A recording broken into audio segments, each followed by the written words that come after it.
Hey there, SCP fans. My name is Grigori Karpin, and this is Simply Creative People, the show about SCP creatives, be they authors, artists, or offsite content creators like YouTube and TikTok. We're focused on bridging the gap between various fans and serving as an introduction to different concepts and stories on the wiki. So, many welcomes to all, and let's get started. Welcome to episode 4. I'm Grigori Karpin, SCP author, and again, I'm joined by... HarryBlank. I'm also an SCP author. I have been told. Like how you had to pause and wonder who you are. Yes, but now you've made a joke about the pause, so you can't remove it. Fuck no. It's too late now. I could cut it all out. It's fine. For anyone who is just tuning in for the first time, this is SCP Simply Creative People, the podcast for SCP creatives and fans, where we talk about lore and the process of creating for the SCP Wiki, but also just kind of articles that we want to bring to wider attentions, and we've been going through the groups of interest sort of one by one. But before we get into that, I thought, seeing as how we've got two authors here again, and last time we talked about how we did an article from the chaotic conception of ideas to writing articles and then publishing them, I thought this time we could talk about a bit about inspirations, like media that's had an impact on our work. Yeah. What do you think? Yeah, right. I think that's a good idea. Let's pretend this is extemporaneous and it hasn't been decided ahead of time. It's all good conversations. Let me just get up my notes about this conversation we've just decided to have. Okay. I'm ready. Well, why don't you start? You have some media that you feel like has had like a impact on the sorts of things you like to create? I'm going to make the boring answer, which is what you get for asking me to start instead of you going first. And I think this is fairly obvious for anybody who reads more than one or two of the things that I've written. History is what appeals to me as a media concept. Things that have happened in the real world that are ridiculous. Things that are so strange that if you write an even stranger piece of fiction and nestle the history inside of them, it's difficult for the people reading to tell what you made up and what you didn't make up. History as a narrative appeals to me as a sort of media inspiration. Not necessarily historical fiction so much as working the details in there. And that's very apparent in pretty much everything I've done. But on a more traditional media note, the X-Files obviously is a fairly big pipeline into the SCP writing community, just because it's dealing with the idea of people who know something that you don't, about a whole other world of absurd weirdness that's just below the surface and people trying to figure it out. And for those that are maybe a little bit younger than us, the X-Files was a pretty popular show on Fox that had like FBI agents researching the weird. Yes. It still holds up today largely because of the extremely entertaining performances by the leads, Gillian Anderson and David Duchovny, and the writing. And the beauty of the writing in the X-Files, in the best episodes of the X-Files, is that there's a patter. There's a rapport between the actors. They have intense chemistry, and they are very funny.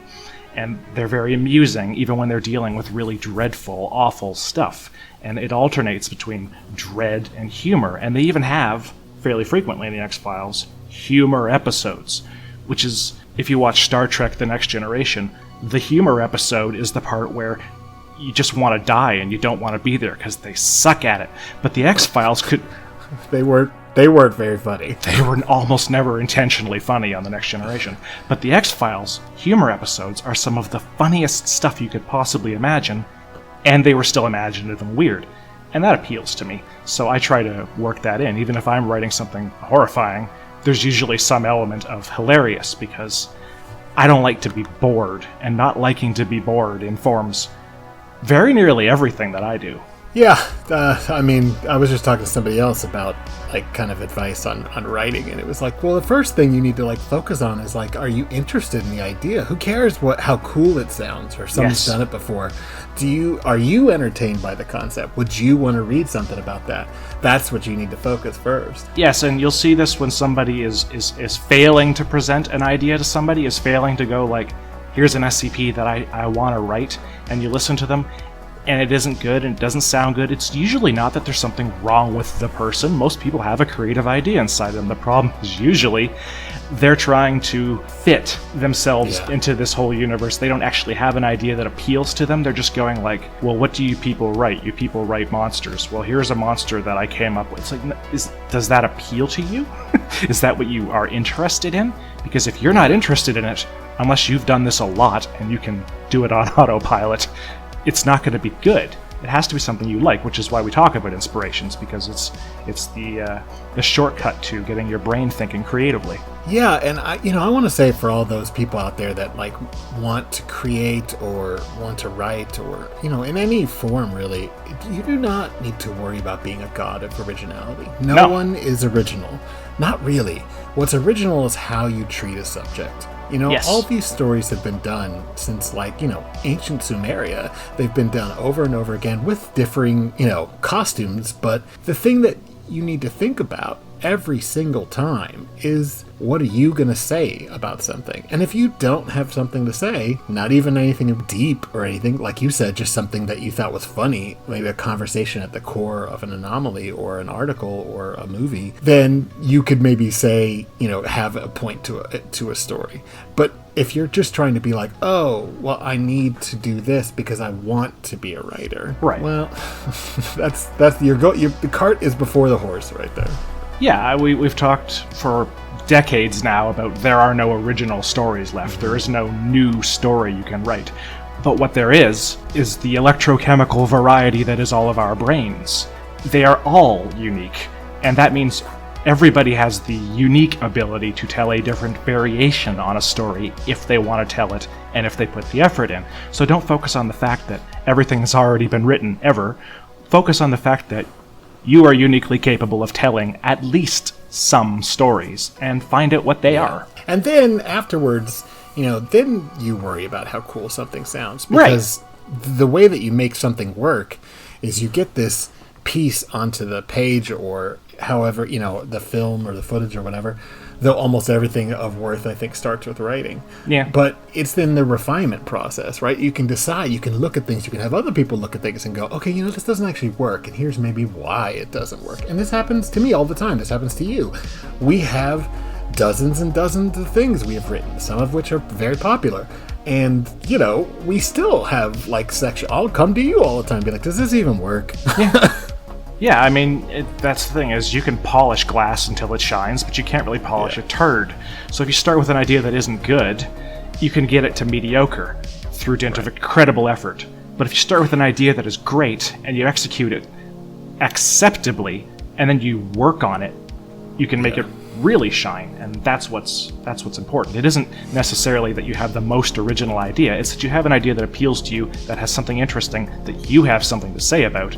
And again, that's why we talk about what inspires us. It's to help you to find the idea that is intriguing enough to you to get those wheels turning, so you put that effort in. Right, because the difference between a great idea and a bad idea is almost always the passion you have for it.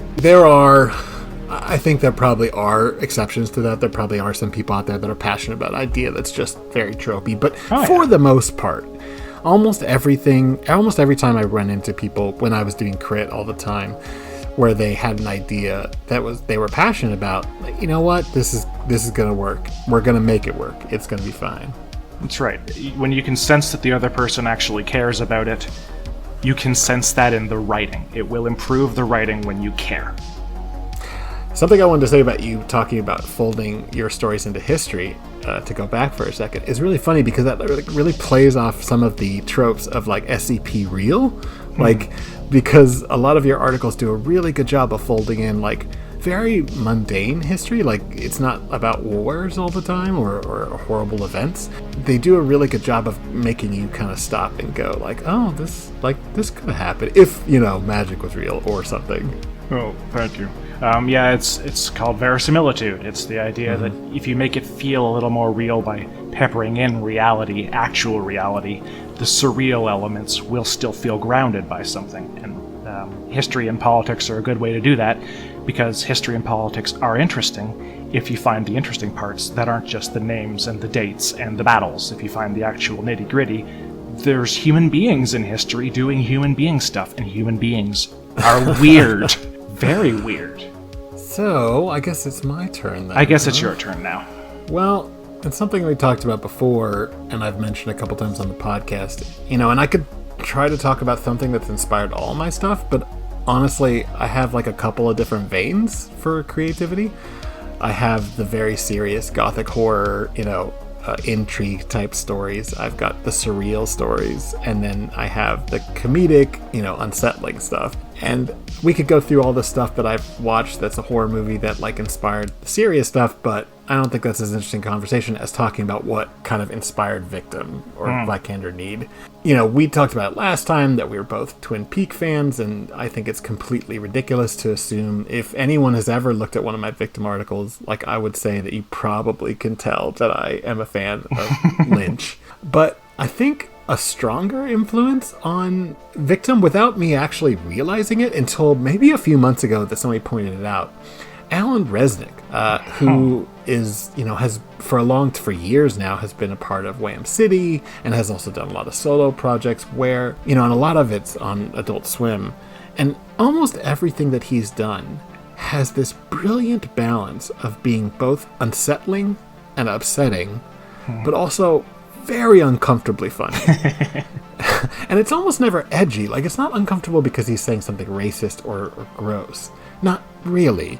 Like, it's almost always uncomfortable. Like, you're just like, what is this about? And Right, there's an edge where you're waiting for it to suddenly become horrible. Right. And it generally doesn't. But it always has that tension. It still always feels like it's about to. It's the brilliance of, like, you're constantly tense. And so every time he makes a joke, and it's not even like jokes with punchlines, but every time there's a line that something's funny, like it's like a relief to laugh out loud. And I didn't realize how strong of an influence he has had on me.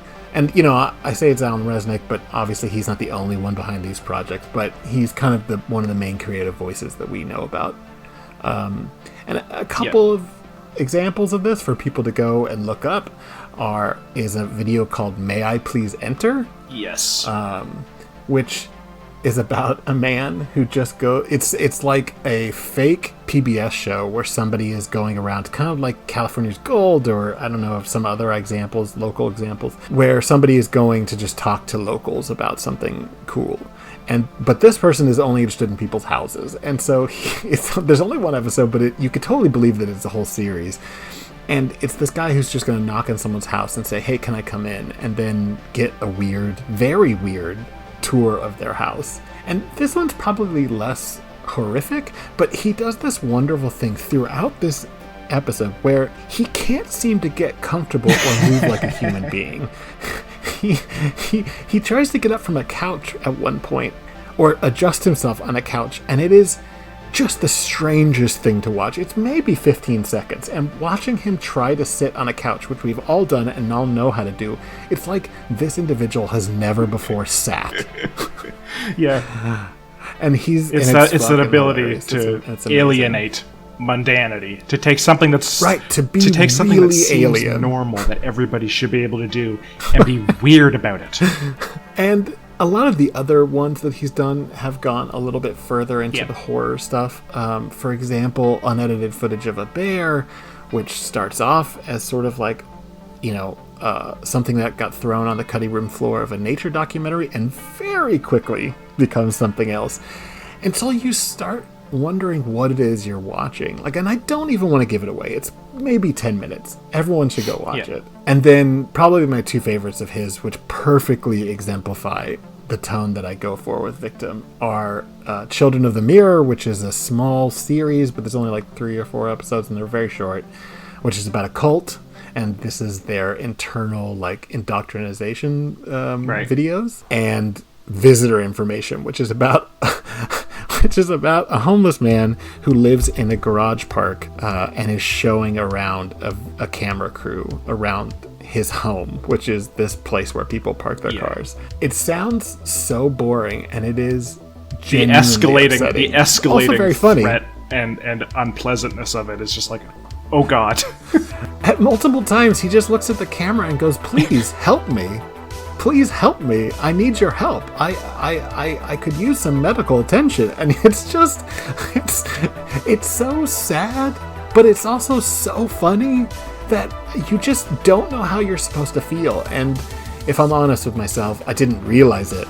Genuinely, I didn't realize it. That's what almost every article of Victim I am trying to go for. I'm trying to make the reader unsure of what sort of story this is. And then to a lesser degree, I think, Don't Hug Me, I'm Scared. But, which is wonderful, which I think I showed you. You did. I was talking to somebody else, Azamo. I was talking to Zamo, who's another author, recently about how internet horror, especially on YouTube, is really in their fucking renaissance. Like, there's just so many interesting, bizarre things. Yes. And Don't Hug Me, I'm Scared is, and I'm sure everyone's seen it, but if you haven't, I don't want to say too much about it. It's essentially a children's show. Goes places. Yeah, and it's not dressed in the trappings of a horror movie at all, right. And yet it is existentially upsetting.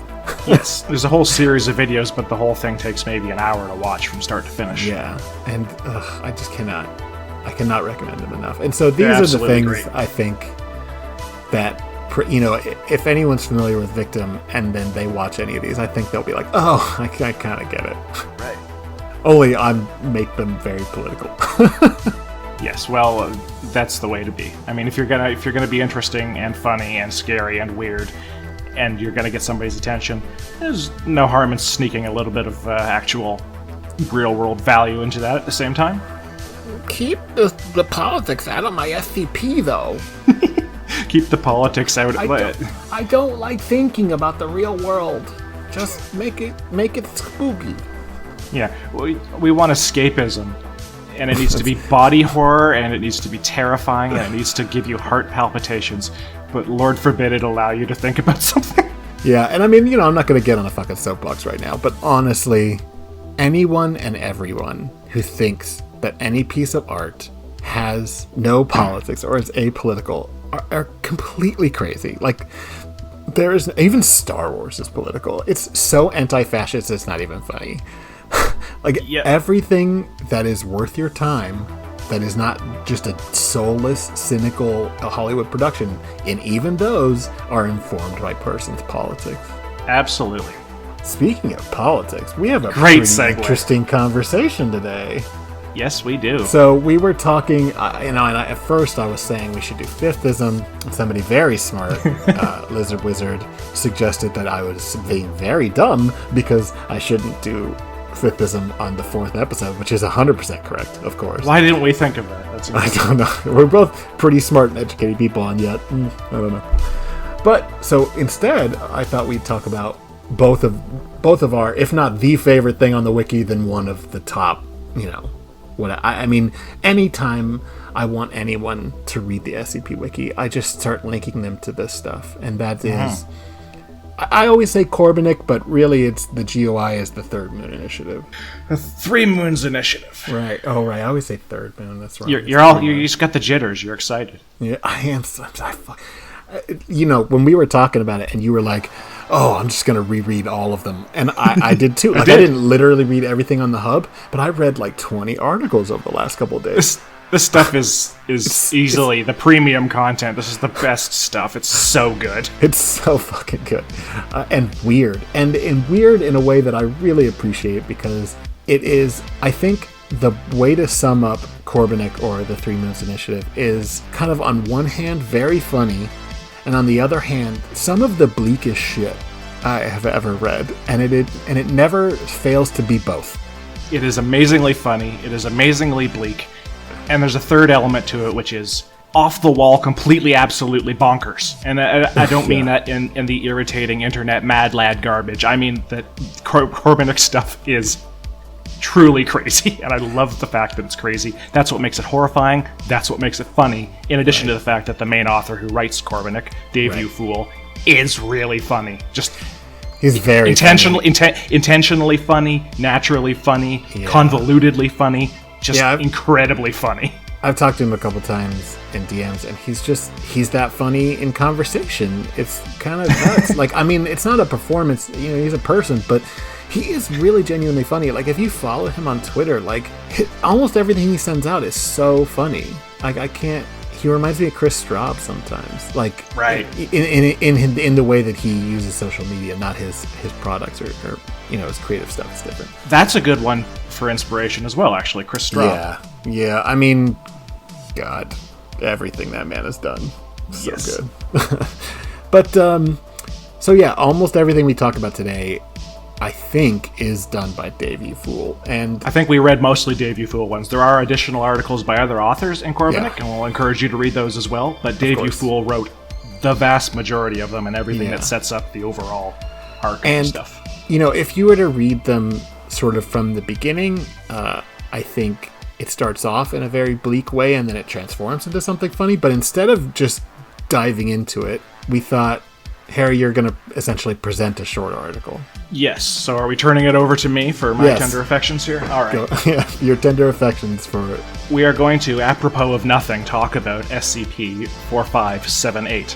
And the reason I've picked this one to start with is because it's short, it's incredibly bizarre, and I think it gives you a sense of the weirdness without it having to take a long time. Now, we've got a lot of wonderful YouTube channels out there, people who will read verbatim an SCP. Right. We're not going to do that because conprox, unless you've got a lot of really good voice actors and a voice that doesn't sound like a robot, pretending to be human, which is the voice that I have. The conprox, the special containment procedures get really boring. Dave Ufool's actually don't. He's great at pretty much everything he does. But I'm not going to read verbatim the whole SCP. I'm just going to read verbatim the parts that are amazing, and the parts that are merely terrific, I will paraphrase. So SCP-4578 is a 35-year-old man of West African descent named Gerard Sebastian Niang.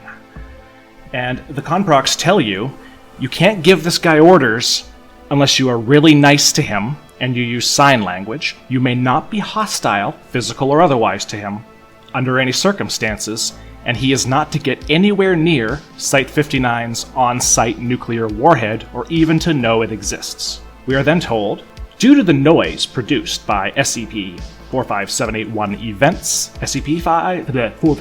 Niang is completely deaf. I'm going to stop reading the SCP number because it's so tedious to hear them over and over again. He's deaf because of the noise produced by the events associated with him. To make the audience go, what are these events? He is believed to be our reality's multiversal iteration of the leader of the Three Moons Initiative, who is also named Gerard Sebastian Yang. So, the context here, the only context you need, is the Three Moons Initiative is an interdimensional authority outside the Foundation's purview who are very strange. So, we find out, and I'll now be reading verbatim because now it gets incredible. When another living thing attempts to take hostile action against Niang, he transforms into a small, pocket-dimensional gateway that deploys SCP-45782, a heavy-caliber machine gun turret mounted on a robotic arm. The deployment process takes approximately 0.04 seconds from reaction to firing. Upon successful neutralization of the threat, SCP-4578-2 will retract into its pocket dimension. Its destructive capabilities are not yet entirely understood, save for the following information gleaned from testing. It can fire up to 4,000 armor-piercing rounds per minute. Projectiles are 2 centimeters in diameter and made of an indestructible crystalline substance of likely extra-dimensional origin. I'm too excited. Projectiles have here's where it gets really good. Projectiles have a flesh-loosening effect on contact with organic tissue. That is, bonds between cells will immediately separate, resulting in victims appearing to fall apart. Because it's not enough that it shoots 4,000 rounds a second. The barrel of the gun is engraved with 3 crescent moons, and then some boilerplate, and then something in Spanish I will not attempt to pronounce, and then, warning, tampering with this device is a Class M damnable felony and will result in expedited oublietification. Glory to Yalakara. The article goes on. So just to make sure we understand, if you threaten him, a magic machine gun comes out of a black hole in front of him and kills you. Okay? Despite this, he abhors violence. He's a pacifist. And manifestations of this have resulted in severe psychological trauma. Now we know why he's deaf. He's deaf because a magic machine gun pops out of him to kill people. Right in front of him. So, he's literally, his eardrums have been damaged to the point where he's deaf because of this thing. Yes, I'm actually kind of worried about where he ends up, because it actually says he transforms into the pocket dimension. Right, okay. Yeah. That's horrifying. Okay, anyway, he turns himself into the police because he's a pacifist, and he's horrified at the fact that he's machine gunning everybody who threatens him. And at this point in the overall arc of the Corbenic stuff, the Foundation has some sort of diplomatic relations with them, in the sense that there is a giant horseshoe crab floating in space that they can send emails to, because this is where we're at with Corbenic. We'll explain that later. And anyway, Dr. Namath, who's a doctor who's associated with a lot of these files, emails the horseshoe crab, and the horseshoe crab responds explaining what's going on. Three Moons Initiative apologizes. It appears that due to jurisdictional oversight and DNA similarities, this fellow shares some of the Eternal President's Secret Service protections. This weapon is designed to permanently incapacitate immortals, and its presence in Iteration 2L, that's our Earth, is offensive and inappropriate. Three Moons Initiative will have this problem completely addressed within the hour. So, he is the same person as their president is from another dimension, so he accidentally has their president's defense mechanism applied to him. And here's the solution that the Three Moons Initiative has to address the problem completely. Within an hour. Within an hour. 1 hour after the reply was received, Site 59 was damaged by a football-sized meteorite. Inspection of the meteorite revealed that it was a parcel addressed to Niang, containing an index card reading compensation and 1 kilogram of diamonds. His anomalous qualities remain unchanged. They gave him a kilo of diamonds, though, so it's been fixed. Now, the best part about this article and all of them is the weird lack of respect for the sanctity of human life that Three Moons Initiative has. But it's not just for comedy's sake. It's makes sense in the context. So let's go into some of the general information about... All right, here's the signal that we're doing that. Yeah. Three Moons Initiative is in a place called Corbenic. What is Corbenic? Well, it's literally the afterlife. But it's not the afterlife that we've learned about. It's a planet of mystical weirdness around which 3 moons orbit. And we'll get to those 3 moons in a second. Yes. What are these 3 moons? Actually, they're alternate Earths. When you die, you wake up on Corbenic, naked, and you are no longer mortal. You can't die, but you can get hurt and experience discomfort/pain, which you will, because it's a really violent place, and not because of the Three Moons Initiative. In a lot of ways, their levels of violence are in response to how dangerous the afterlife really is. Right. Only if you were to go through something truly horrendously violent and survive it no matter what, imagine how insane almost everyone it must be if they've gone through some of these traumatic events, which we'll talk about. Right, some of these people have been eaten and regurgitated. There are multiple different things, people, entities that have eaten and regurgitated people, and those people have then gone on to continue what they were doing, somewhat affected by the circumstances. Yes, somewhat, including one hilarious one we'll get to later, which is a very famous person in our reality that turns into a homicidal maniac. Yes, indeed. So, the Three Moons Initiative are, according to the Hub, an afterlife humanity defense corps. They consider themselves responsible for the safety of the human race, both within the afterlife and outside of the afterlife. They have a lot of advanced technology, which allows them to send unmanned drones, although oftentimes they're controlled by people in their dimension. Because you can't... no organic matter can leave Corbenic, but they can send, like, robotic drones. As Harry just read, they refer to us as multiversal iteration 2N, I think? N is a no?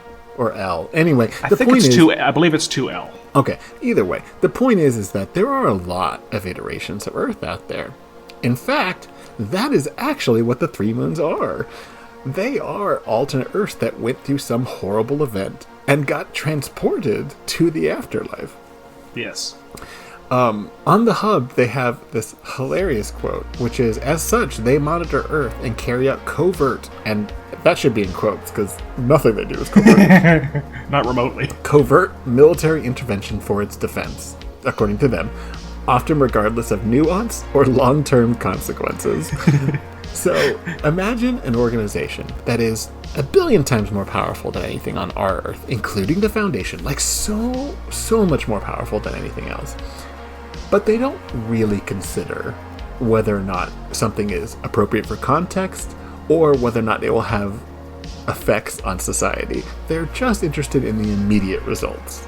Yes, their goal is to prevent us from becoming their fourth moon. Everything else beyond that is deeply questionable. And also, like, they have... some of the articles present them as being very ethical in terms of not their practices, but their intentions. Like, their intention is to protect human life, even on a conceptual level. But then at the same time, the way that they go about doing that is horribly violent. Yes, and brilliantly, horribly violent. So, while the initiative personnel believe that they're operating humankind's best interest, just like we said, military overreach, poor communication, issues with internal bureaucracy, and other factors, combined with their disproportionately high military strength to our own, have made them a potential liability to public safety in our dimension. And that is the most understated thing, I think, imaginable about the Three Moons, because they are a giant liability. Yeah, the beauty of it is, even if you were to describe it totally fairly instead of using the weasel words, you still need to see the context to truly understand the absurd ham-fistedness with which they pursue their goals. It's truly a thing that you have to see. And it is so ham-fisted. And the best part is that they're so ham-fisted and they are the butt of the jokes, but they are also capable of, like, violently destroying. To send compensation, they sent a meteorite. That's right. The Foundation is completely incapable of stopping them from doing pretty much anything they want to do. That's the thing, is they're nominally allied with Earth, and that's why they don't completely annihilate us. Although they didn't start that way, which we could talk about in a bit. Yes, indeed. So, let's talk a little bit about Corbenic before we get into the articles, because a lot of the really crazy stuff about the afterlife is not super addressed in a lot of the articles. The main one, it is, but... obviously, but I think just to get some core concepts about, we're not going to just go through like all the crazy entities that are there, but no, because there's a lot of them. One of the words you mentioned in reading that article was Yalakara, and is that how you pronounce it, or is it? I actually looked it up. I know it's a word in Sanskrit, but I was it utterly defeated me finding a way to pronounce it, so I just went with Yalakar. But there's an incredibly cool looking accent on one of those A's, so we're probably wrong. It's like a loop. Yeah. I don't even... is that... I wouldn't even know where to find that in the Unicode, to be honest. Yeah, right. It's Yalakara of the Impenetrable, and Yalakara, this is one of my favorite things, is a gigantic spider with a bearded man's face. And he is the patron deity of the initiative, so he is their god. I have an excellent quote about this, actually. I'll be damned if I remember what article it's from, but it's a Dave You Fool article. And they say, "When we came to the afterlife, there was no heaven and hell, so we built them. There were no angels, so we trained them. There was no God, so we hired one."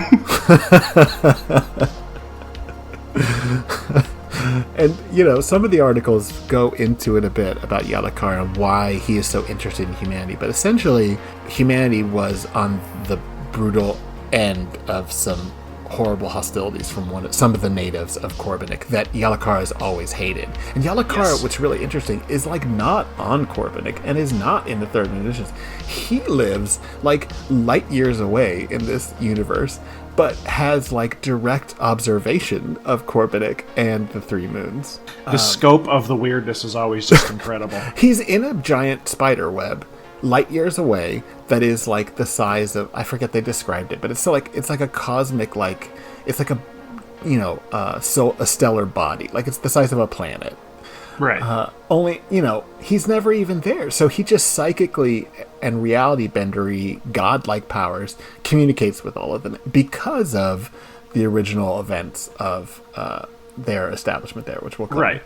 And he's part of a larger pantheon of equally bizarre cosmic monsters that pop up occasionally, usually as fluff or as the subject of a particular article, and it verges from cosmic horror to cosmic humor with whiplash speed, and it's truly beautiful. Sometimes at the same time.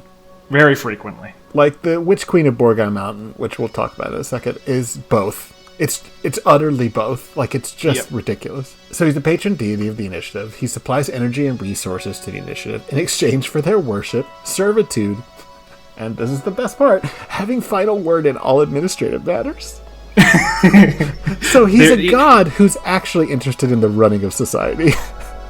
Corbenic and Debufu are also fantastically good at the trope called arson, murder, and jaywalking, where the third thing in the list completely does not suit the list as you understood it until you got there.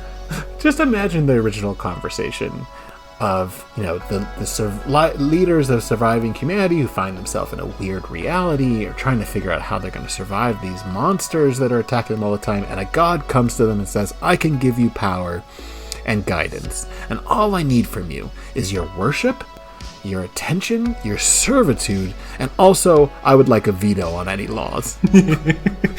I'm going to give you powers, I'm going to help you fight your enemies, I want to be involved in your paperwork. Listen, the bureaucracy, I have the final vote. Yahweh has come down and has said, listen, I really don't understand the way that you guys are handling these things. I'm going to stay out of it most of the time, but if I don't like something, I'm going to tell you. See, now that does sound like Yahweh. Wouldn't he be interested in that kind of thing? When the fuck did he ever do that? I've read the Bible. He's mostly hands off. It's humanity's got to figure their shit out for themselves. Yeah, it's his worshippers that are usually... who helps themselves. The worshippers are usually into the legalistic arguing with God, whereas God is usually not that interested in it, right? Yes, my people are known for negotiating with their deity. I mean, if you go back and read some of the early Jewish texts about conversations with angels and gods, it's way different than the New Testament, because oftentimes the wise man or whoever is like, really? Because here's what I think. So there's a central cabal, which is the human ruling council, who have a portion of Yalakar's reality-bending powers. And the only person we know that's on the cabal is a former Foundation researcher who defected to the initiative and has one of the seats. So essentially this is like the Senate or a board of directors for all of humanity within the afterlife. And their understanding of the Foundation is quite colored by who that Foundation person is. Right. Yes. Which we get from the original Corbenic article, which we'll talk about. Was it the original? Because I feel like the first one I have on the list, it feels like it almost was written. I actually had, I sorted the Corbenic posts by date. And oh, did you? Okay. Janet's article is the first. Oh, okay. All right. Well, that answers that question. Okay. Yeah. So we also have Eternal President Gerard Sebastian Yang. But Eternal is only honorific. He has an upcoming election in the year 3930. And so be ready for the vote. And he has been a president for 14,000 years. Already.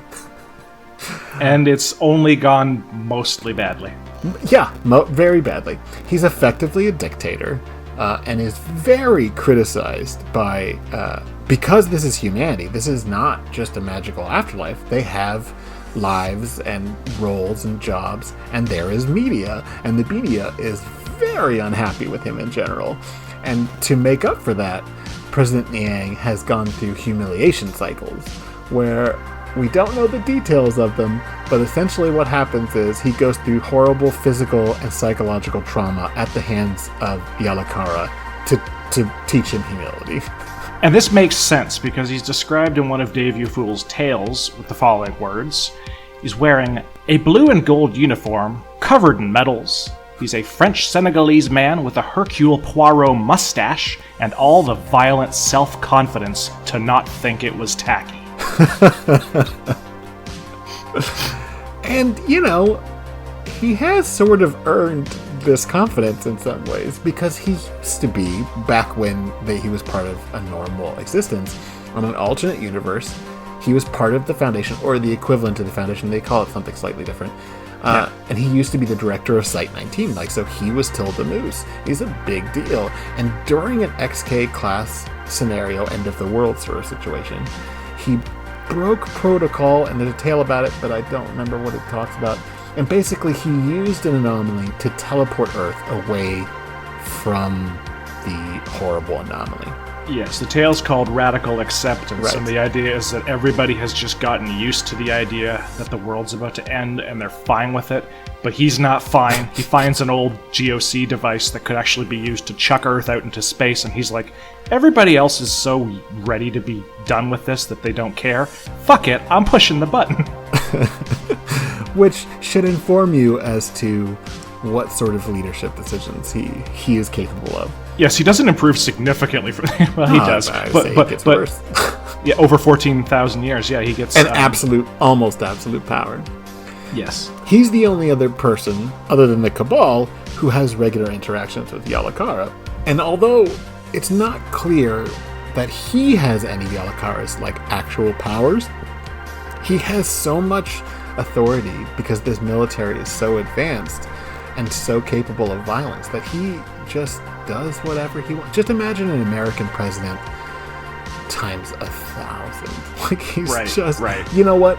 They're terrible. Let's nuke that whole planet. So he teleports Earth away from, its place in the solar system. And it doesn't go very well. Because essentially what happens is, and at first it's not clear, and they talk about this with one of the other Earths, but it seems like they just teleported the Earth, and they did, but they teleported it not to another place in our universe, but in this alternate universe, in which is the afterlife. So effectively, he killed everyone. Yeah, teleported them right into Corbenic, which is an afterlife, so oops. So you are the worst mass murderer in history. And that's step one. You've just made Earth a moon of a combination of heaven and hell. Good job. Maybe didn't know about people before that. It's kind of hard to say whether or not people existed, if this was the afterlife before this planet happened. That's unclear. But it's implied that there are multiple afterlives, and there's a certain way of making sure this is the one that you go to in the first article, but I think that just sort of gets brushed off later on because it's more interesting to talk about the afterlife itself. Right. Either way, the point is, from now on, from the moment they jumped in there, this is now humanity's afterlife. So Right. Even if there was a different plane before, that's out the window. So he teleports this planet, our Earth, over, in orbit around Corbenic, which is a planet itself, only it's a much bigger planet because they consider Earth to be just a moon. Yep. And immediately these Striders invade because these things like eating people, and so they just kill millions of people. And over 20 years, and I would love to get some stories about this, but I don't think it's ever really been dealt with too much. There was something called the Harvesting War, and this is the first Harvesting War to tell you that it's happened more than once. In the process of that, Niang kind of gathers the surviving human governments and militaries and all of the Foundation's might that has survived, and creates a rebellion and is able to fight off the Striders with the help of Yalakara. And so because of that, he's made president for, eternal. I mean, I don't know why 17,000 years is his his election time, but whatever. He's there, and that's what he's doing. Yes, and the beauty of it is they still, even though they were being stomped on and smacked into walls and stepped on by giant ape monsters, they still had access to all of the technology of their Earth, Right. all of those thousands of years ago. So the hyper technologically advanced Three Moons Initiative is just us in the far future, essentially. Right, because they don't die, and they've just been able to continue advancing their technology. And if they are able to use all the might of, let's say, the GOC and the Foundation and all the weird anomalies that they could possibly weaponize, you could imagine they would be very effective. Yes. So let's talk about some articles. Let's talk about that first one. Let's talk about Corbenic. So you want to set us up? Yeah, so that's off memory here, 2922? Yes. Corbenic, which is pseudo-attached to a tail/hub called Operation Galahad. Right. The idea behind 2922, the actual mechanics of the anomaly are kind of secondary to what goes on. But they're so good, though. Dave Fool is crazy, so the beauty of this one is that what sounds like an already crazy idea is used as a backdoor into a much crazier idea. And then just throw it away. Not throw it away, but like never really talked about again. Like the setup of the anomaly is already the basis of a brilliant article, probably. Why don't you tell them how it's set up, and I'll tell them how it ends? Yeah, that's all right. That sounds good. Okay, you sound excited already, and I'm yes, glad. I really like the anomaly. It's so fucking dumb. So the idea is there's a para-technical company that has made this essentially a augmentation to the brain that will allow you to make telephone calls. Essentially, think of anything like Cyberpunk, where someone could make a call from a bio augmentation. Right. And so they decide to test it on Janet Spiegel, who's a researcher. So first of all, let's just talk about the fact that she, quote-unquote, volunteered to have something put in her brain. Which is pretty nuts. But she does so, and it works. It is essentially able to call, although, weirdly, they only set it up to call one number, which is a number that is in the lab. Unfortunately, either the same day or the next day, I can't really remember, but shortly after the success of the surgery, she dies in a horrible car accident. Then she starts calling. That's where it gets really weird, because the setup was already its own complete SCP idea. Apparently, this microchip works across dimensions, which right. already they didn't know. And second of all, it also works calling from the afterlife. That's right. So now the Foundation has eyes on the ground, essentially, in quote-unquote heaven/hell, all of the above, Corbenic. Only she doesn't know that at first, and she shows up, naked, buried in sand, wakes up, and starts to experience what it is to, exist on Corbenic, and all the dangers, and the striders, and everything else. And she sees, it's not just her, she sees other people emerging from the sand, so that already tells you that anyone that dies on Earth shows up there. Yeah, she describes it, and this is the first time the Foundation has encountered this at all. They just found out this existed because their crazy brain phone works after death, which they also just found out. Right. And the very first thing we hear about it is a doctor asks her on the crazy brain phone, "What does the sky look like?" And she says, "Dark, very dark, sea green sky, black clouds, no stars. But it doesn't look like it's nighttime. I don't even know if this place has daytime and nighttime. There's a couple moons, I guess? 3 white ones, and no sun. So green sky, black clouds, no stars, desert." And she's just stuck there now with no clothes. Right, and so she starts... Well, first of all, I think almost immediately she sees one of these striders who are like meters and meters and meters tall. So tall that they can crush people with 1 foot. As it does, it immediately pastes her. Right. And then she wakes up. Because you can't die on Corbenic. And worse, you heal from everything. And maybe that's not worse, but the point is that you can go through some really heinous shit and then come out the other side. Right. And that leads to a Foundation protocol that comes up later, where anybody who goes into Corbenic, the rule is, don't offend anybody, even if they attack you, because just being pasted is not the worst thing that can happen. So people in Corbenic, especially the Striders, have a tendency to treat killing each other with less respect than it usually is treated on Earth. Which should already inform you why the Three Moon Initiatives treats human life the way it does. If they care so much about protecting humanity, why are they so willing to kill people about it? Well, who cares? They're just going to show up here anyway. Right, they don't want us all ending up there, but a few of them, big deal. Lesser evil, whatever. And every once in a while, when they have a chance and they see somebody on Earth that they'd actually like to be in Corbenic, they just kill them. Right. Several times they talk about somebody asking to talk to a superior. I think it happens in the Jim Henson article, and he's like, all right, and then they blow up and kills the doctor, and so it's like, well, now you're there, so let's talk about it. Yeah, he says something like, why don't I give you a tour of the place? Yeah, that's right. He offers him a job, and the doctor refuses, and he goes, well, why don't I give you a tour? And then blows the and so now he's dead. He's there anyway. Welcome to Corbenic. So Janet, at first this is a fairly standard exploration log because she's in some crazy new place, like we've seen a dozen times in other articles, hundreds of times, and she's calling in to give updates. But pretty soon, I think within the second or third update that she calls in, she's like, listen, I understand I'm dead now. I really want to talk to my husband. Yep. It's really important. Her husband is not aware of the veil. He is, he does not work for the Foundation. He's a doctor and he's a civilian. So the Foundation goes, no, we're not going to let you talk to your doctor because that'll risk containment. Right. And she starts getting more and more upset about this, reasonably so, and decides, well, fuck you, I'm not going to talk to you anymore. She still calls occasionally and gives updates, and that's how we get some of the details about Corbenic, like, for example, kangaroos that pull fire out of their pouches, the Strider's Queen, which is the Witch Queen of Mount Borgel. Bogle. Bogle, Mountain. Borgel? I believe it's Bogle Mountain. I'm pretty sure it's either way. Just the idea that she's a witch queen is fucking amazing. And she eats people. She does. She likes eating people. So the Striders like to kill people, pick them up. They're not dead, but whatever.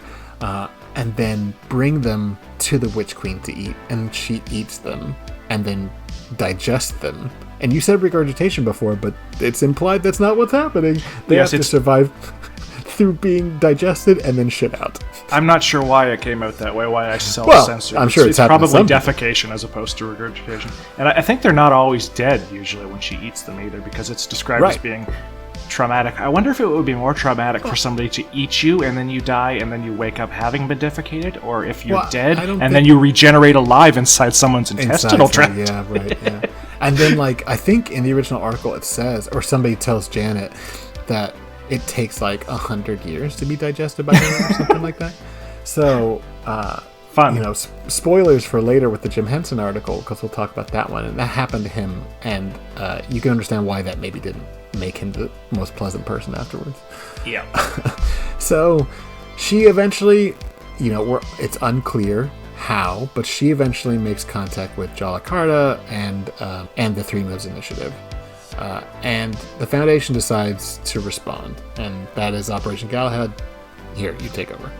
Yeah, so the way the Foundation responds to her defection, first of all, is to go, all right, we're going to go capture your husband because he matters so much to you. And anyway, and whether they did it intentionally or not, I don't recall, but he ends up dead. But she called him on the phone beforehand and explained to him how to end up in Corbenic. And so he ends up in Corbenic.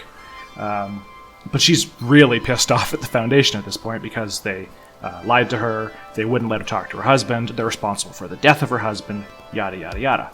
But in the meantime, the Foundation wants to know more about Corbenic. Here's where they do the most Foundation possible approach to finding out about an afterlife. I almost think it might be nice for somebody to stumble on Operation Galahad before they've read the preceding article, because it hides something that's already been explained. Because Operation Galahad explains that you are being put into a coma to be sent into this weird alternate dimension called Corbenic, and they hire their best MTF people, people whose bodies are strong because you can't bring anything with you, and they're going to be sent to Corbenic to explore. The Operation Galahad page is full of their mission descriptions as they see all the weird monsters and they go through all the bizarre locations and gradually get loopier and loopier as they call on their magic brain phones back home. But they don't know what's actually happened because they're told that they're undergoing Procedure 42 Humbaba, which puts them into a coma, which will allow them to enter Corbenic. But of course, they're actually being murdered by the Foundation and sent to Corbenic. They don't know that. They're being sent there to explore under the expectation that they will be returned home, that there's an extraction plan. And of course, there isn't.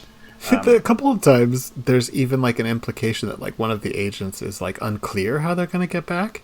And then the Foundation, don't worry about it. They kind of avoid talking about that. Like, let's just focus on the mission, okay? Yeah, we'll get to that later. Exactly. That's how they do it every time. I think one of the most interesting comparisons to Operation Galahad, and I don't want to go into like all the details of it because I think those are some of the wildest stories about this. Like Janet's thing is really cool, but then watching the MTF, like you sign up for MTF Exploration Log of Hell, and it's not the thing. But it reminds me so much of the Metaphysician article where he established Alagada. Or he didn't establish it, but he like fleshed it out. And sending in the MTF into that. Only those people sort of make it out. I guess they don't. But, like, where it is this, like, maddening, like, there's an orgy, and there's, like, crazy, like, monsters and everything else. And yet, the tone is so different because, as you said, it gets loopier and loopier, and it's just funnier and funnier, even though a lot of the subject matter is, like, really dark. Like, this orgy is... like your brain is being taken over by this god who like is unsure why he's creating this orgy around him. And it involves violence and death and being smushed together and having your dick bitten off and all kinds of fantastic stuff. And it's this really horrible sex like horror fantasy. It's like they're trying to bring about Slanesh, huh? It's very Warhammer. Grigori has unfortunately fallen very deep into the 40K. I don't have any of the figures, and I won't probably ever play a game, but I have read a lot of the books at this point. I guess if we did a follow-up episode a year later, we could talk about your inspirations. We find out all the Space Marine related stuff you've written on the interim. Oh my god, I want to write about Space Marine so bad. Anyway, it's not a bad segue into Corbenic, but there actually are Space Marines. But the beauty of Operation Galahad is all of this weird, horrible, gross stuff, but also lines of dialogue like, Jesus fuck, fire kangaroo. Dave You Fool is, and this is no stretch, easily one of the best authors on the wiki. 100%. And, I kind of think underrated. Like, I didn't remember how the articles were rated, but a lot of these articles are, like, just at 100. And and not to say that numbers matter, they don't matter, but it just tells me that, like, you mean only 110 people have read this article? That's a crime. Like, I think it's... not accounting for any downvotes or anything, but that's horrible. Like, everyone who's listening to this, please go read, like, everything you can on the 3 Minutes Initiative. Yeah, I mean, it's one thing to say, like, my votes matter and I'm pissed off about... But no, I think it's perfectly fine to be pissed off about Dave You Fool's votes. They're too low. Come on. It's like, insane. Are you writing humor? Are you writing humor on the wiki? Why aren't you reading Corbenic? Are you writing esoteric horror? Are you writing weird world building? Are you writing science fiction? Why haven't you read the 3 Moons Initiative stuff? It's incredible. Yeah, it's everything. I think it literally sums up everything that I love about the wiki. Yes. In one place. Like, on the one hand, you will go from 1 second seeing something truly heinous cosmic horror to some of the funniest lines you like, and people and real people that are stuck in the situation that they are going, what the fuck is happening? Yeah, it's beautiful. So the next article we're going to talk about. That's been an hour. You want to take that break? Oh, do you want? Yeah, let's take a break.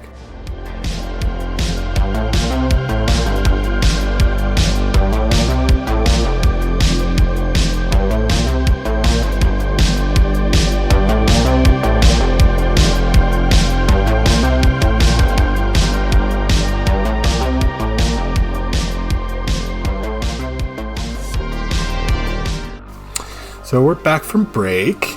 So we're going to go through a lot of these articles, but we're going to go through them fairly quickly, not quite as in-depth, because we want you to go read them.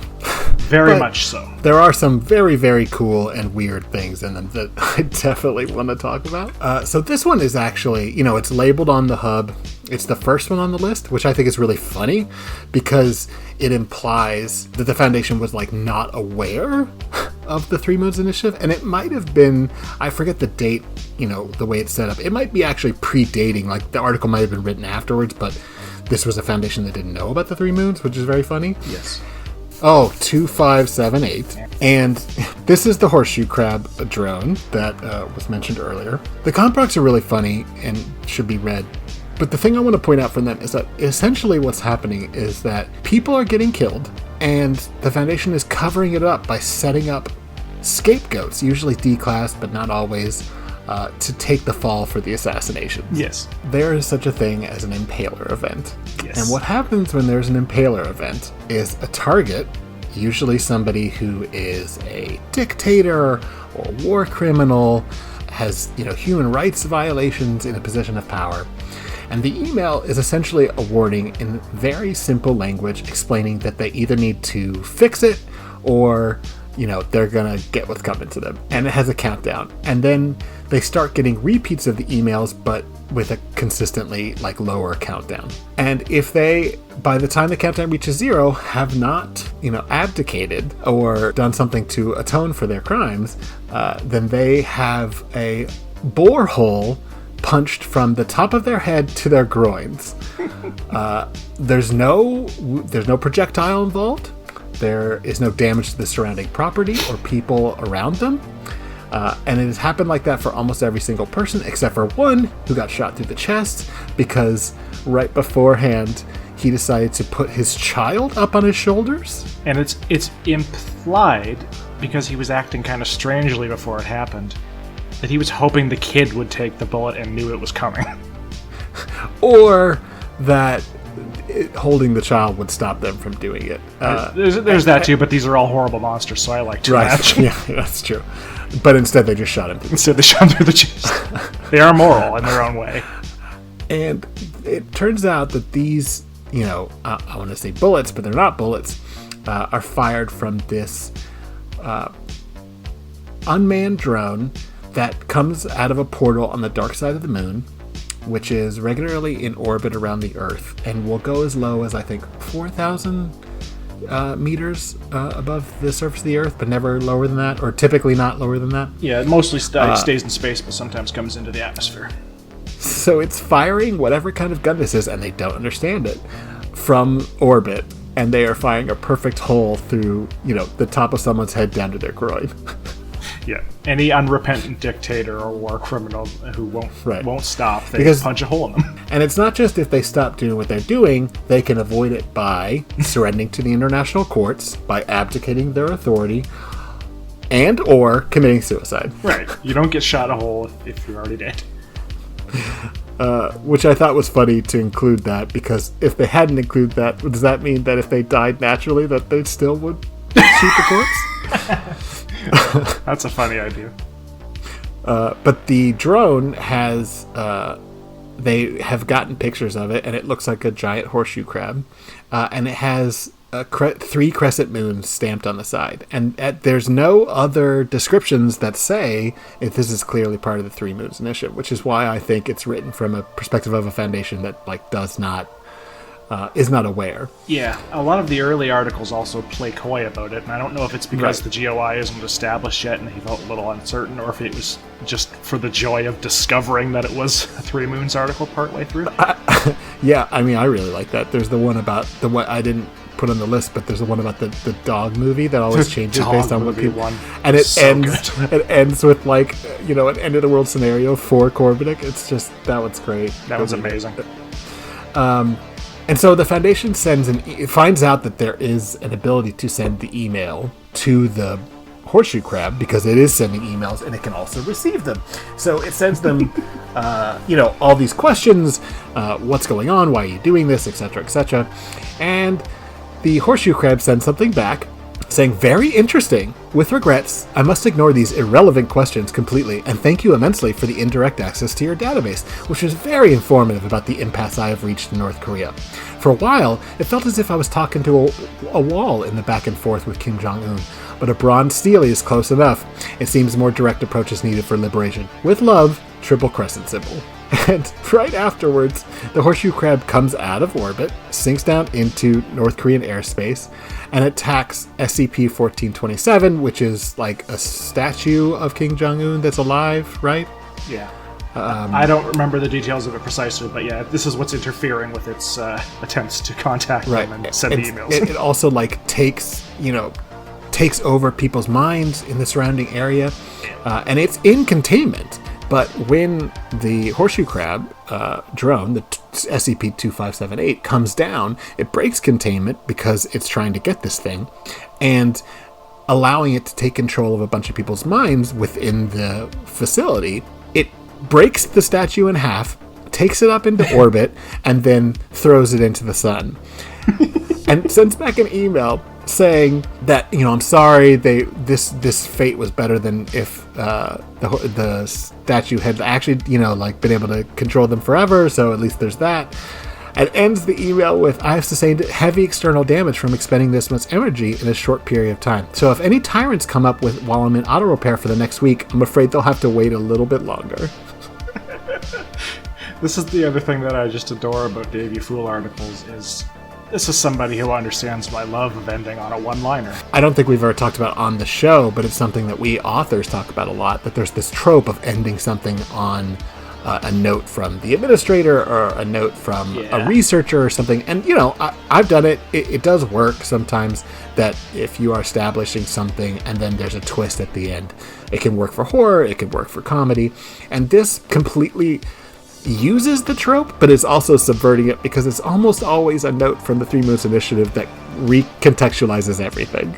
And this one kind of sets up that process in the articles. Yes, and the notes are often far and away the best thing about it, and in fact, that stuck with me so much that when I used Corbenic in 6500, I made sure to have a hilarious Corbenic note in it, and if you watch the Exploring Series videos on 6500, almost all the comments on that video are how much they like that note, and they didn't think anything of the other 12,000 words I wrote in that part of the story. The note was everybody's favorite. Your note Dave You Fool's notes are inspirational. So, a lot of these articles include a motto from the Three Moons Initiative that you are watched, you are loved, you are protected. Or you are loved, you are protected, you are watched. Anyway. We were right the first time. And you ended it slightly differently. Yeah, it was you are watched, you are loved, you are in deep shit, my son. Which, in my opinion, fits perfectly well with the tone of just in-universe, like how they respond to everything. So you like the next one, which is SCP-3319. Why don't you kind of describe that one? We actually got it in the wrong order. It was watched, protected, loved. I feel bad now. We ruined the bit. Well, that's fine. Yeah. We'll not fix it in post. Mostly watched. So 3319 is just a beautiful article, and it's beautiful for the implications that are really scary and weird, but it's more beautiful for the ending because the ending is possibly my favorite thing on the wiki, my favorite one-liner ending. It's incredible.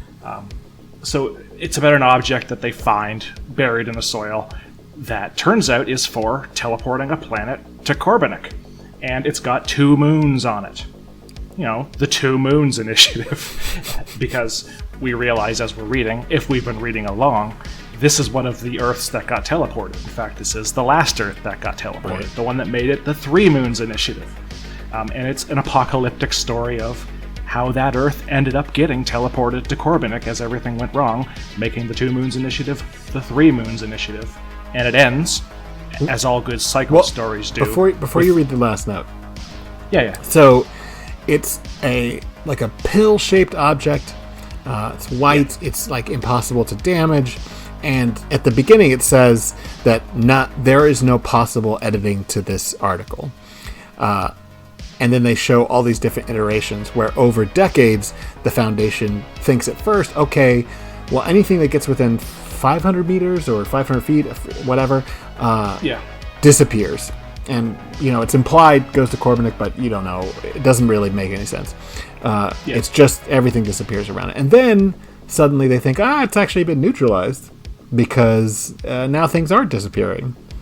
And then finally, during, far in the future, during some Z-class, end-of-the-world class scenario, the object flights into space and then teleports the planet. And the way that you are cued in that this is then them floating around Corbenic is that somebody took like a cyanide pill and just ended up vomiting blood. Somebody else tried to slit their wrists and then watched it as they healed. That was okay.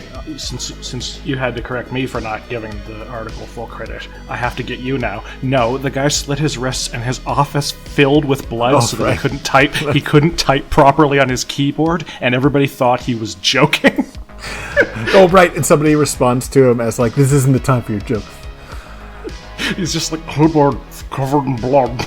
And then the article ends with the final iteration, which is actually our Foundation finding the same object. And what? Yes, because we've got one copy, and it's now 3 Moons Initiative, and the implication is, if the shit hits the fan, we'll be the 4th moon, right?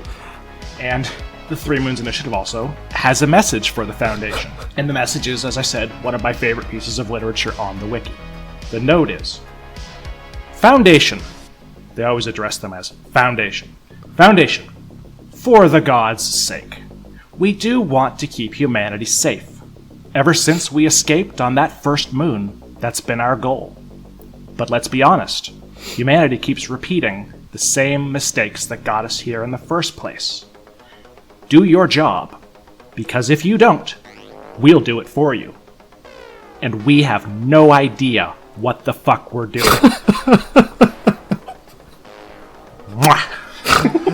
Just because it starts off in that very self-serious ending note trope of like, this is important, humanity must be protected, you're going to die, and then ends we have with no idea what the fuck. Amazing.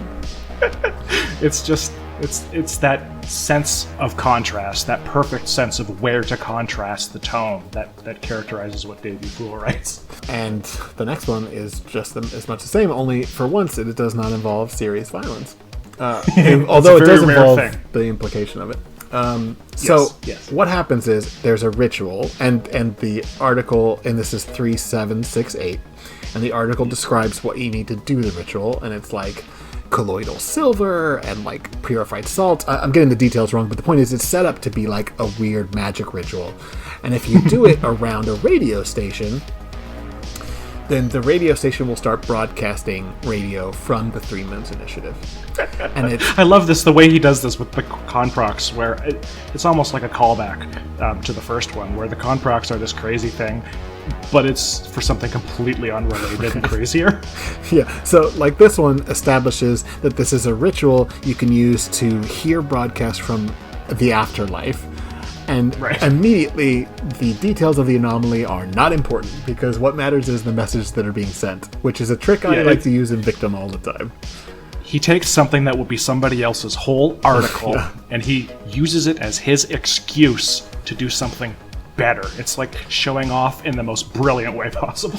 I mean, and I don't know if it was conscious or not, but I feel like I kind of lifted this through Victim stuff, because so often I set up something to be a cursed media, cursed DVD or VHS, and then immediately it's not important what the curse is, because that doesn't matter as much as the content matters.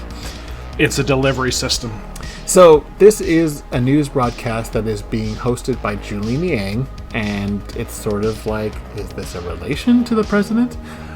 It's unclear, but it also boasts of the fact that she has been at her station doing broadcasts for like the last 300 years or something. And there's a lot of snippets, and I'm not going to read them all because they're very funny, and it does some really excellent world building at the same time as being funny. But the best part of it is towards the end, where there's a broadcast where Julie Niang says, to no one's surprise, the Central Cabal's unanimous passing of the mandatory Pan-Corbenese Human Sterilization Act, or, and then they give an acronym, has been causing controversy among the colonies, resulting in demonstrations across the lunar capital. Opponents, including the Child of Heaven Coalition, claim that the right to responsibly conceive children is inalienable. President Yang, who is expected to sign into law on Tuesday, released the following statement. The world we live in now was meant to be the logical conclusion of our lives on Earth. To create new life here would be to create mortal life. When this happens, and it has happened all too often, the polarity of death is reversed, and the departed mortal leaves to live forever in Corbenic's so-called sister universe.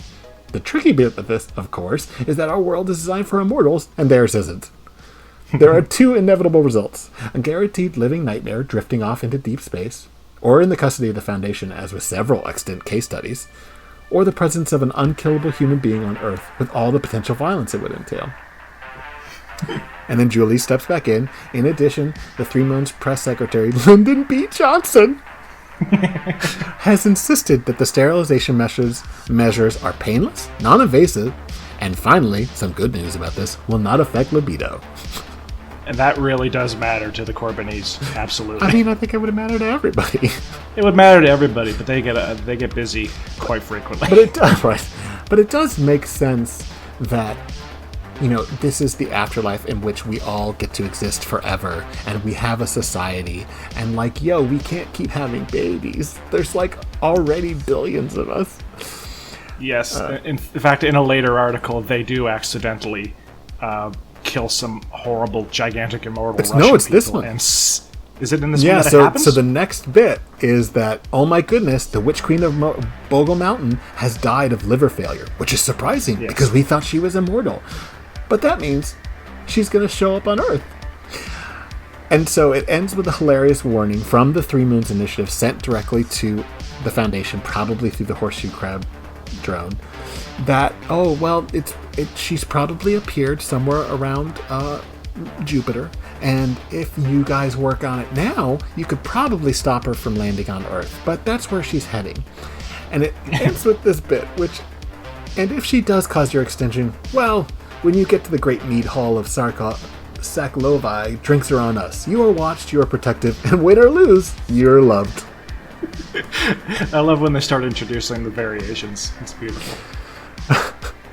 Yeah, that one gets picked up on with a tale later, where they go to find another horrifying beast to send into space to fight her. But it's all just part of this horrible. It's horrible. It's beautiful. It's horrible.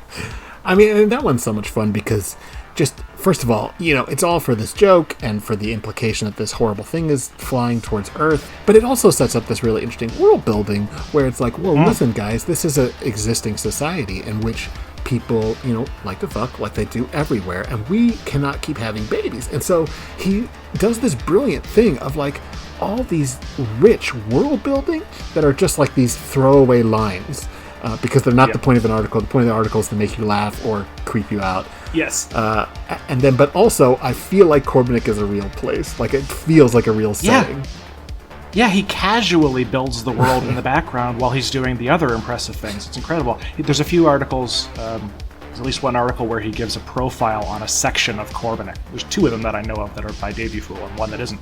And they're all great because they have all of these world-building details that are still just a delivery system for being clever and crazy and scary and funny, but they make the whole thing crazier and more believable. This starts out being a weird desert with big monkeys in it.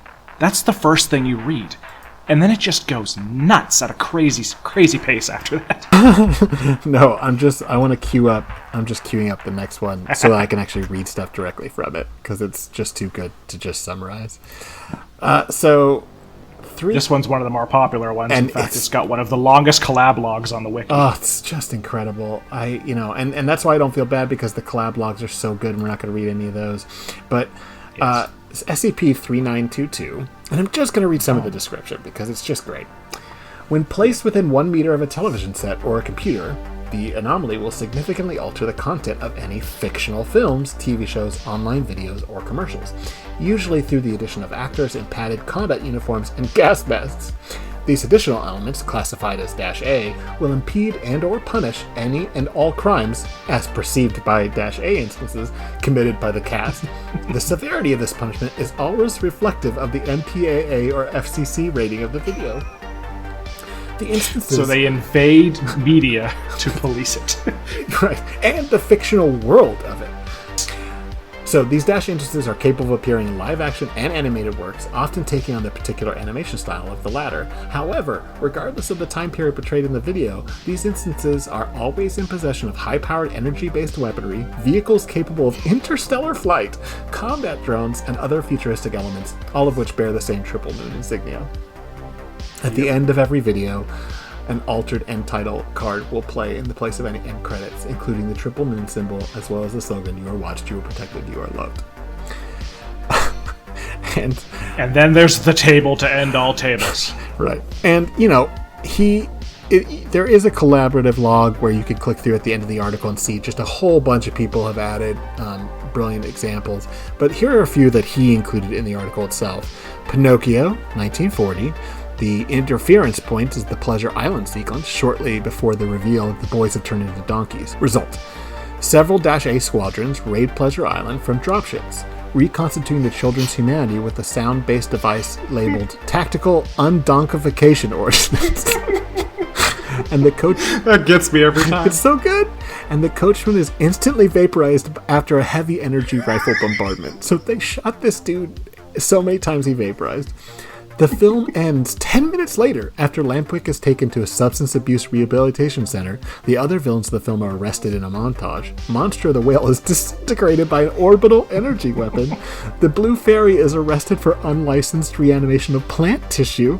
And Pinocchio is informed by a tactical child psychiatry associate that real boyhood is subjective. That the first one is the best one. It is just so good all the way through.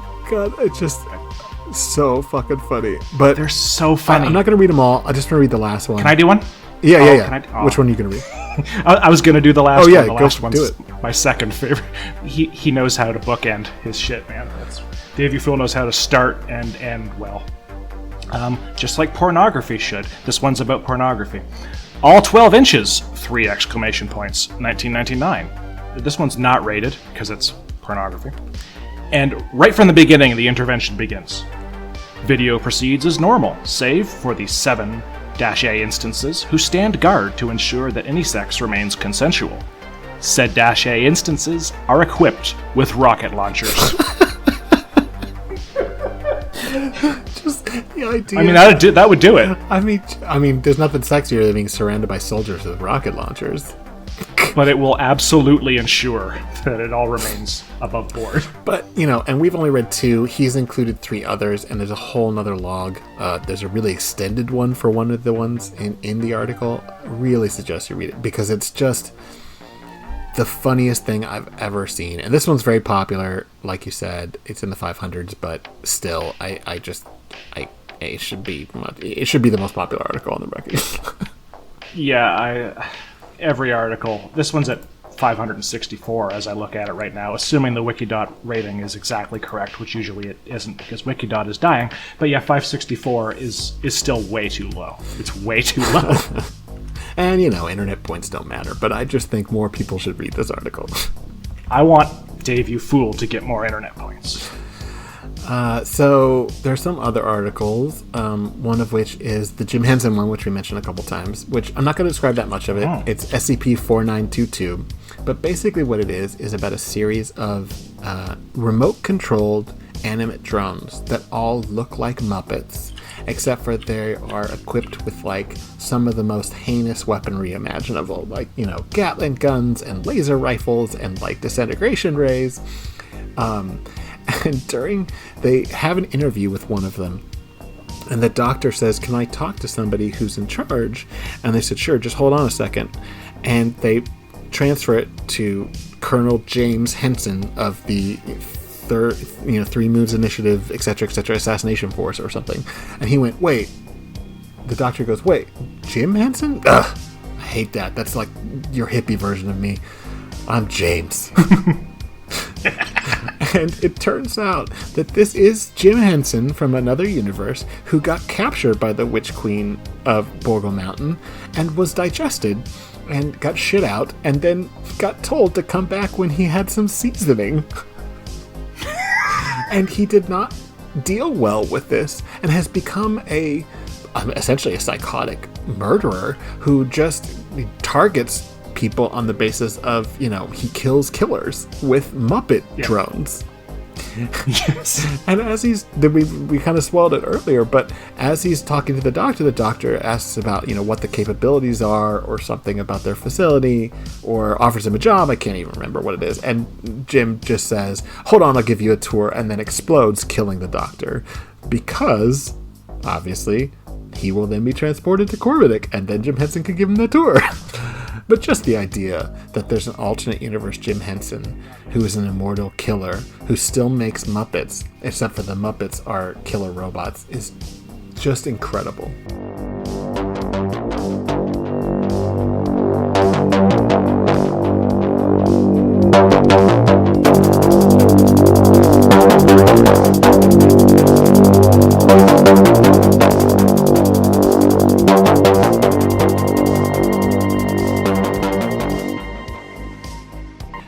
We had a bit of technical difficulties.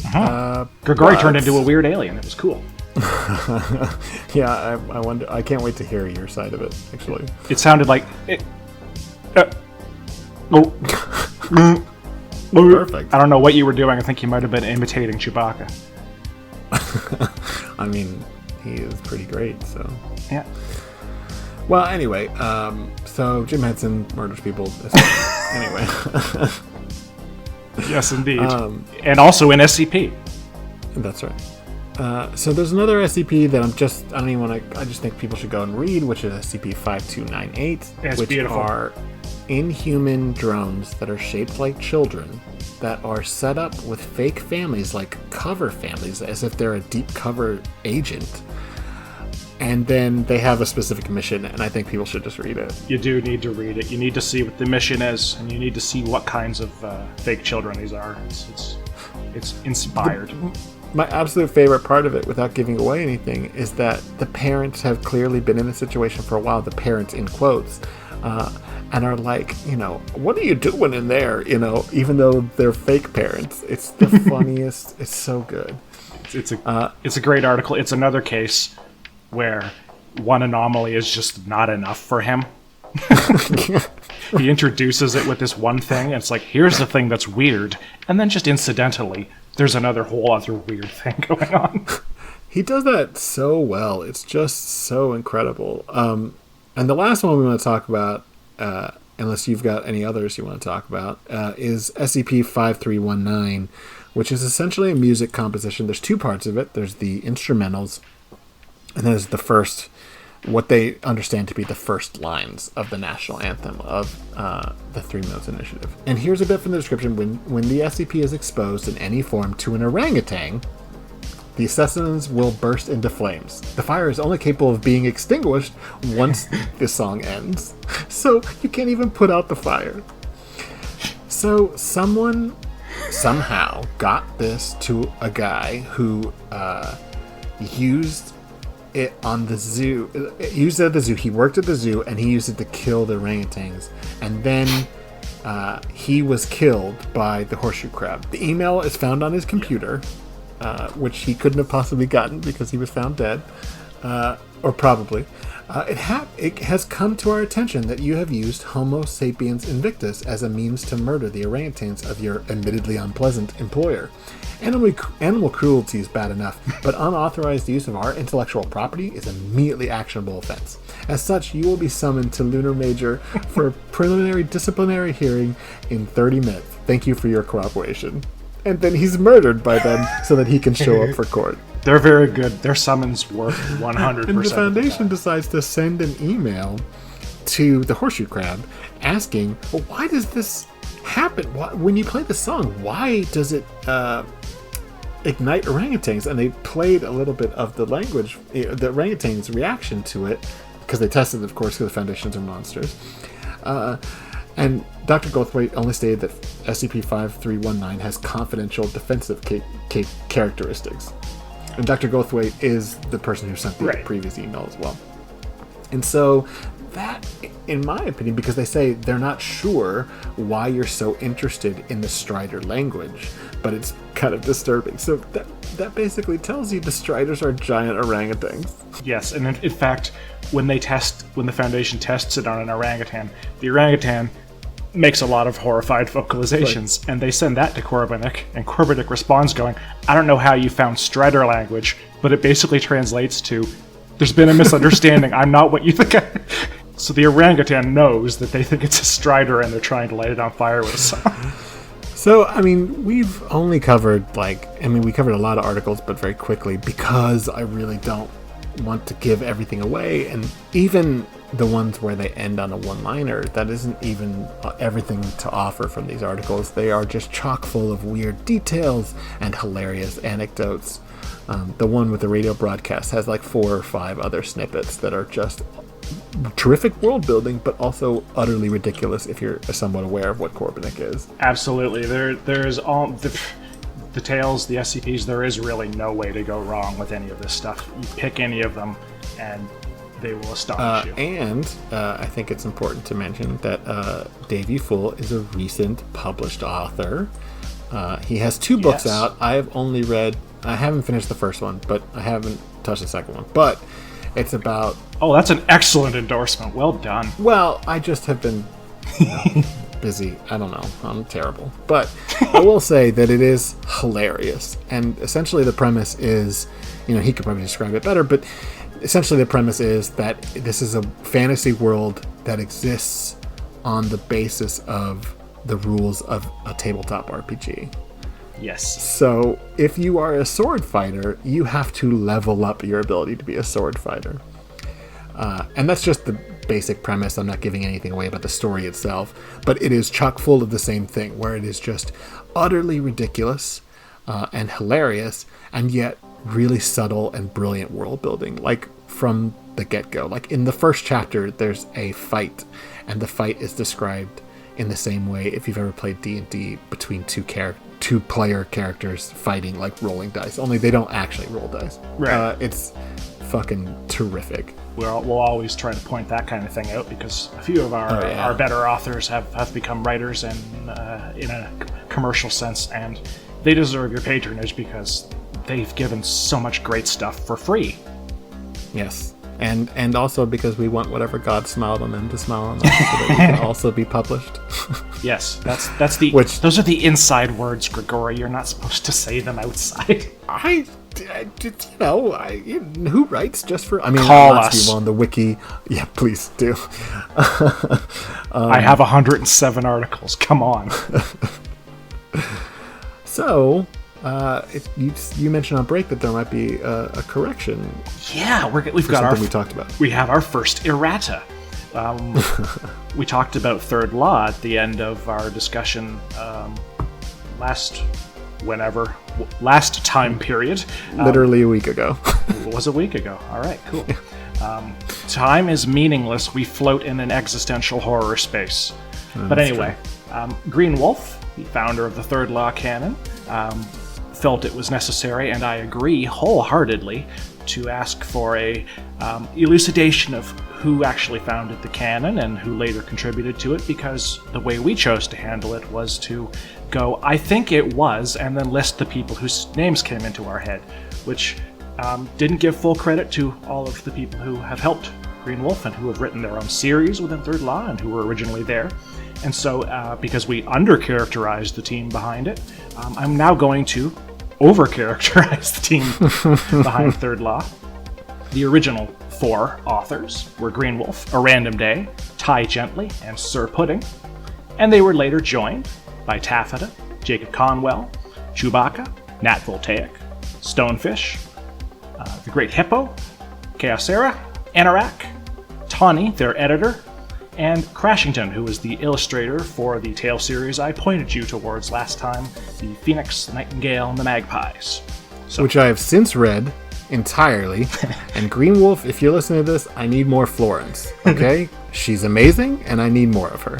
Well, actually, on that note, Green Wolf has new UIU tales that are out in Third Law that are available right now on the wiki. Anorak also has a new article out. And the Third Law stories that are in PNM continue elsewhere, and there's always new content at a very high quality being produced for the canon. So get out there and read new stuff. When we get to canons, that is definitely one we'll go into much bigger detail. In my defense, when I was writing the outline for the last one, we were very focused on GOC, and I just kind of was focused on those articles that I read and looked at and their authors. So, we apologize for anybody we forgot, obviously. So yeah, this is what happens when you extemporaneously expound. You start going on tangents that you have not properly researched, and so that's why we were both like, I think it was. Right. But yes, all of these authors are excellent. So, and any time that happens, we'll do a correction. But for the most part, I do like to cite who is actually writing the article in the outline. But yeah, because the general invisibility of authors is kind of a problem. We want to give these people the credit for the work that they did, because the work that they do is incredible, just as we've been saying Dave you fool over and over again for the past hour and a half. Yes. I think in general, something that I would like to, preach, out into the ether of the Offside fans who, clearly love this stuff and really appreciate it. None of this stuff, none of the TikTok or YouTube videos or video games would exist without the wiki, and none of that would exist without the authors. So, I'm not saying it's more important. I don't think that. But I do think that we should do everything in our power to give credit where credit's due, especially when people like Green Wolf and A Random Day and Quantum and many others, including yourself and myself, have sacrificed literally hundreds of hours to write things for free. Yeah, it's all free stuff that's out there for building on, for reading, and it's always nice to drop people a line, and it's always nice to point other readers towards these people. So that's kind of what we've just been doing this whole time, was telling people. That's the entire point of the podcast, in my opinion. Well, one of them, anyway. There's a point to this. Well, man. I don't want to be a part of this anymore. But from the very first time, I've, said over and over again that I want to curate, and I think that, like I said earlier on in one of the earlier shows, it's very intimidating to see this, thing of 14,000 articles of different shapes and sizes. Where do I start? Well, if you find this interesting, here's some articles to read, and then from there you can expand. Yeah. What is actually the number of the dog SCP? If people are interested in Dave, you fool, we should give them the dog SCP. I don't know. I'll quietly type that into Google while we continue to. Okay. While you read some email. So we got an email from Guare, who sent an email, I think, almost every time, which is excellent. Thank you. And they say, first of all, I would like to say that this podcast is quickly becoming one of my favorites. Thank you. That is very appreciated. I also would like to say to Grigori that I've been reading some of his articles and really liking them. I wouldn't have read that if I'd read those ahead of time. Thank you. I don't like blowing up my own shit, but thank you. That's very sweet. And I do very much appreciate the engagement. But now for the actual comment, which is actually in the email. I'm so excited for the next episode to be about the Three Moons Initiative. They quickly became one of my favorite GOIs after discovering them, and I always was disappointed that more people didn't do more with them. Also probably amongst the least known off-site. So that likely has something to do with it. I hoped you'd like it too after the research, because for me, it, alongside Corbenic, is one of the most creative and interesting parts of the wiki. We didn't even have to do research. We just read all this shit again because every we one of had. Them. Because they're so much fun. I read them all when I wrote for 6500, and then I read them all again yesterday. Yeah. I'll do it again. I think I don't know if you'd already decided, but I remember when you were talking about writing, I need some place, and I was like, oh, you got to go to Corbenic, and I know because the first part of 6500 you had gone to so many places that it got kind of trimmed, and then so brilliantly we decided to write a whole nother half a novel. You were like, well, I guess I know where I'm going. Yeah, I had already plugged in the story seed for Corbenic, but there was just no room because I had already written 10,000 words. I was like, well, you can't just briefly go to Corbenic. That would be just an offensive. Yeah, no kidding. So I think that's going to do it for us. The dog SCP. I'll yeah. just throw this one here because I got it up quietly while you were talking. That sounded wrong. But anyway, it's SCP-4587. This is one we haven't spoiled at all, but it's incredibly premium debut fool. So SCP-4587. It's hilarious. We're sort of spoiling it because it eventually becomes part of the Three News Initiative, but at the beginning it seems to have no connection whatsoever. But just stick with it. 4587. It's rated at plus 132, which is honestly a crime against humanity. So go read it. It's amazing. It's some of my favorite writing. It's so good. It does. Yeah, it's so fun. I love that one. So good. All right, so our email is simplycreativepeople@gmail.com, all spelled out. My Twitter is at GRIGORIKARPIN. The show's Twitter is at SIMCREAT. Mine is at HarryBlank, SCP. And I think that's going to do it for us. Next week, we are 100% going to do Fifthism, and I don't understand Fifthism, so it's going to be very interesting. I mean, I really like what I've read, but I don't know if you are ever meant to understand it, so that'll be really good. It's going to be wonderful. Okay, well then, we will see you next time. You are watched, you are protected, you are loved. You're shit out of luck, son.